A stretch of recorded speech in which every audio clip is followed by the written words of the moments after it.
आज 8 जून 2025 को शिव विश्व कल्याण संस्थान के तत्वावधान में धर्मनेत्री ज्योतिमाम गुप्ता के आवास स्थित सैयापूर्वा निकट मंगलीपुरवा फाटक पर दीप प्रज्वलित कर सामूहिक शिव वंदना के उपरांत सत्संग सभा का आयोजन संपन्न हुआ, जिसमें धर्म आध्यात्मिक पर प्रकाश डालते हुए विस्तृत चर्चा की गई और समस्त समाज से वेदों की ओर लौटने का सामूहिक आवाहन किया गया। सबसे बड़ी समरसता होती है। समरसता कैसे आएगी? समरसता सत्संग से तभी आएगी जब हर विषयों पर समरसता हो, चाहे वो बौद्धिक स्तर पर हो, चाहे हमारी जाति के स्तर पर हो। ये नहीं कि हम बहुत पढ़े लिखे हैं और सामने वाला कुछ नहीं जानता, ये समरसता नहीं है। हर स्थिति पर समरसता होनी चाहिए, चाहे वो जाति हो, चाहे लिंग हो, चाहे बौद्धिक हो। हमसे छोटा है कोई तो हमको उससे भी अपनी भाषा का प्रयोग ऐसे करें कि आत्मीयता मालूम हो। ये नहीं हम परिवार में बैठे हैं, एक प्लेट टूट गई, हम दिन भर इसी पर लड़ाई लड़ रहे हैं, क्योंकि वस्तु से ज़्यादा उस मानव का ज़्यादा महत्व है, उस व्यक्ति का ज़्यादा महत्व है। लड़ाई कैसे होती है परिवार में? एक कप टूट गया, दिन भर एक कप पीछे लड़ाई। अरे उस व्यक्ति से ज़्यादा महत्व थोड़ी है वस्तु का। वस्तु अलग चीज है और व्यक्ति अलग चीज है। और यदि कोई जात पात बहुत जानता हो तो कोई भी जात पात ज्यादा पता हो तो जैसे ज्यादा बात है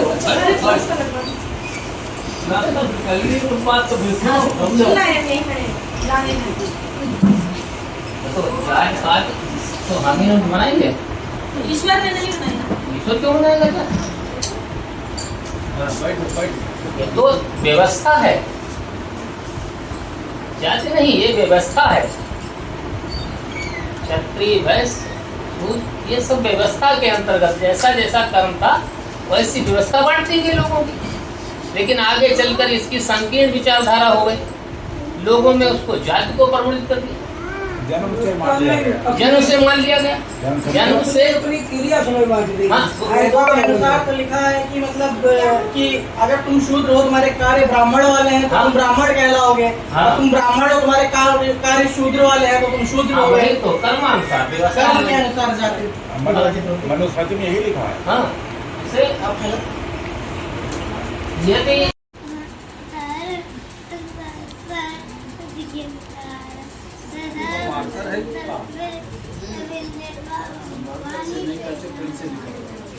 वसंतम अरविंदे भवम भवानी सहितम। संस्थान के प्रदेश उपाध्यक्ष जनपद शाहजहांपुर से पधारे डॉक्टर शशिकांत भट्ट ने बताया कि वेद ही एकमात्र ईश्वरीय वाणी है। वेदों के अनुसार और परमात्मा शिव सृष्टि का रचयिता, नियामक, संहारक और रक्षक है, इसलिए निरंतर और उसकी शरणागत रहे और अपना जीवन सार्थक बनाएं।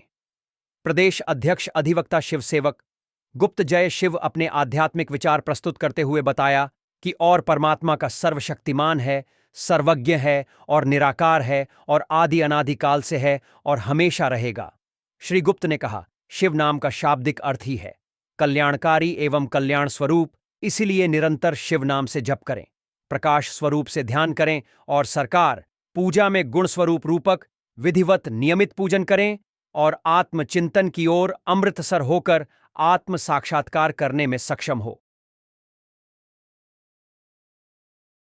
वास्तव में अभी हमारे संस्थान के प्रदेश उपाध्यक्ष जनपद शाहजहांपुर से पधारे डॉक्टर शशिकांत भट्ट जी अपना प्रवचन कर रहे थे। उन्होंने वेदानुकूल अपना वक्तव्य दिया।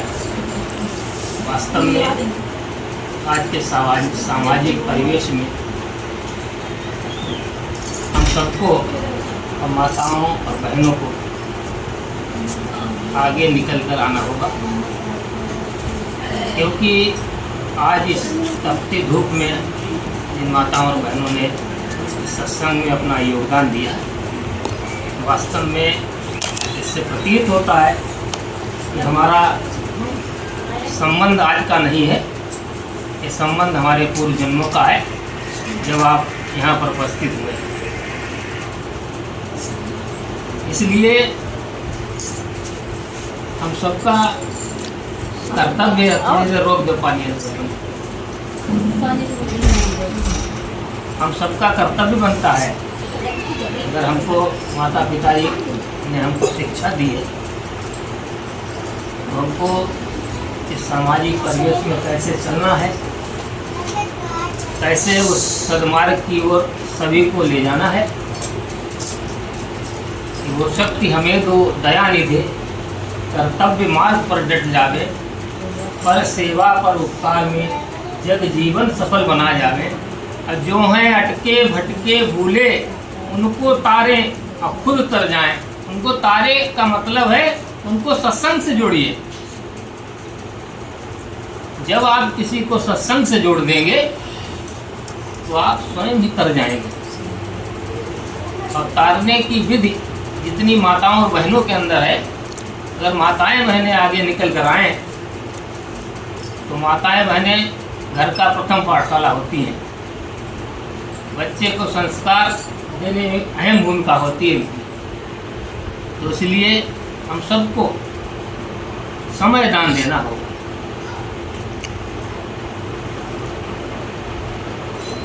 सबसे बड़े आज है समय दान।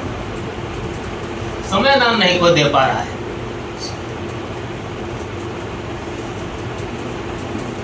अभी बुलहुआ हो खड़े हैं सत्संग के नाम पर, 1 बजे बुलाया गया, वो 4 बजे आ रहे हैं। बुलहुआ नहीं हो रहा है, पूरा ये बुलहुआ ना समझो, क्योंकि सत्संग वो विधा है, हमको कुछ करना है समाज के लिए।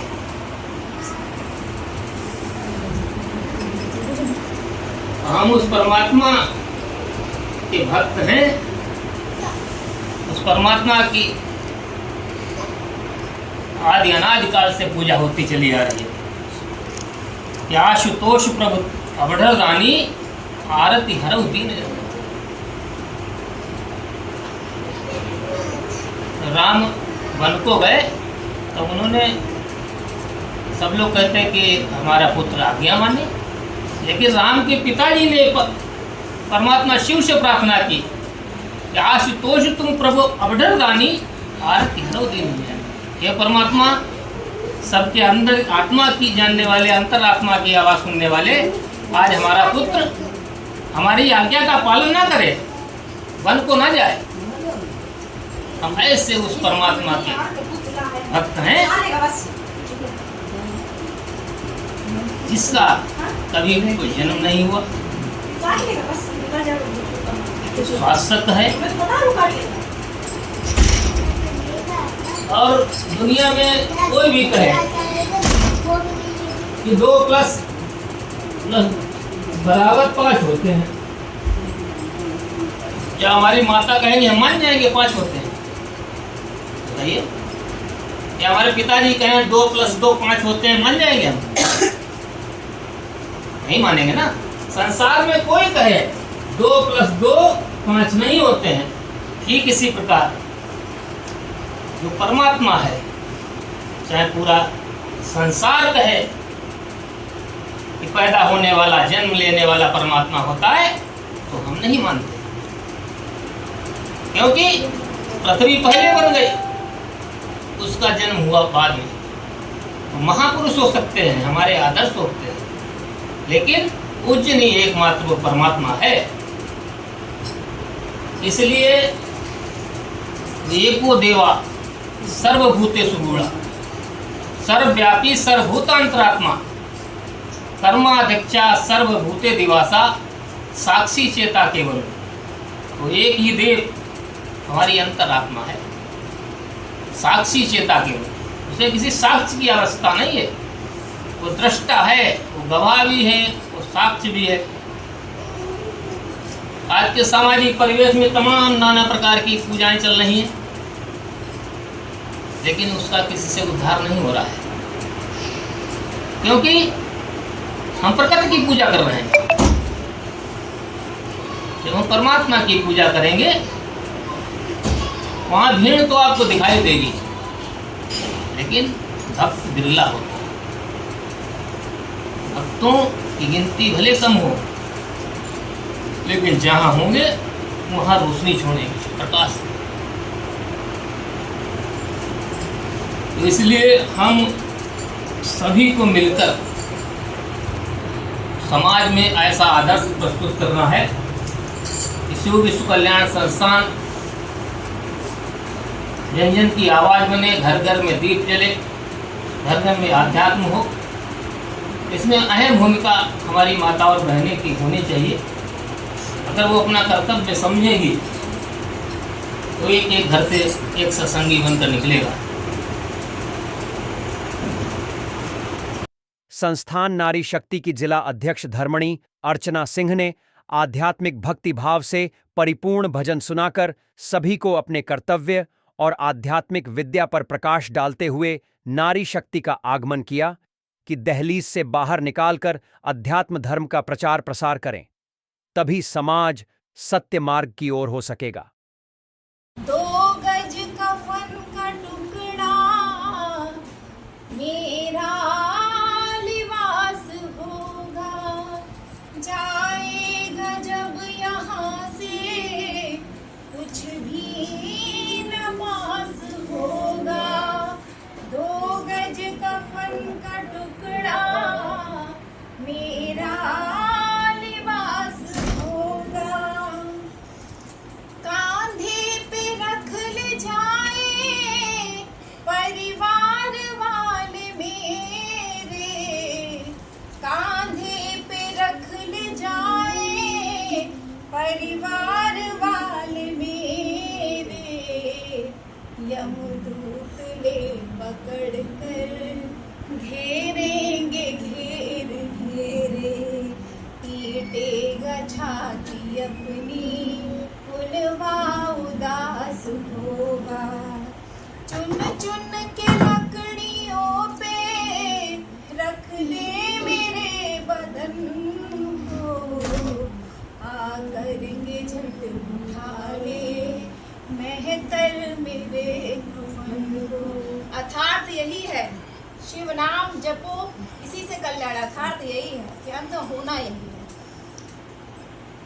आकर के झट उठा ले मेहतर मेरे कफन को, दे देगा मुझ में बेटा जो खास होगा, जाएगा जब यहाँ से कुछ भी न पास होगा।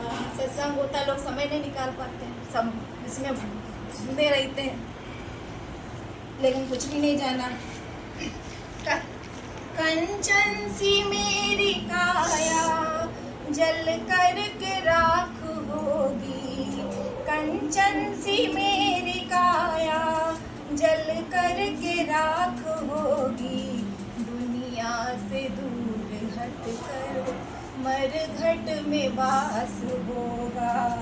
2 गज कफन का टुकड़ा मेरा लिबास होगा, शिव नाम है जो जपते, शिव नाम है जो जपते, वो भव से पार होते, शिव नाम है जो जपते, वो भव से पार होते, तजते जो मोह माया, तजते जो मोह माया, बंधन से मुक्त होते, तजते जो मोह माया, बंधन से मुक्त होते, प्रभु से जुड़े जो रिश्ता वो ही खास होगा, प्रभु से जुड़े जो रिश्ता वो ही खास